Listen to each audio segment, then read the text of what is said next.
ବାବୁଙ୍କ ଦେହାନ୍ତ କଥା ଶୁଣି ବୁଲୁବାବୁ ଖବର ଦେବା ପରେ ମୁଁ ଏଠାକୁ ଆସିକି ପହଞ୍ଚିଲି।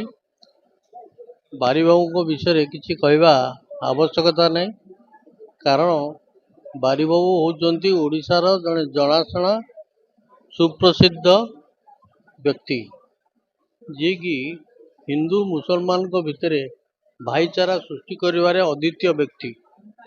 ସେ 14 ମହଲାର ସଭାପତି ବହୁ ଦିନ ଧରି ଥିଲେ।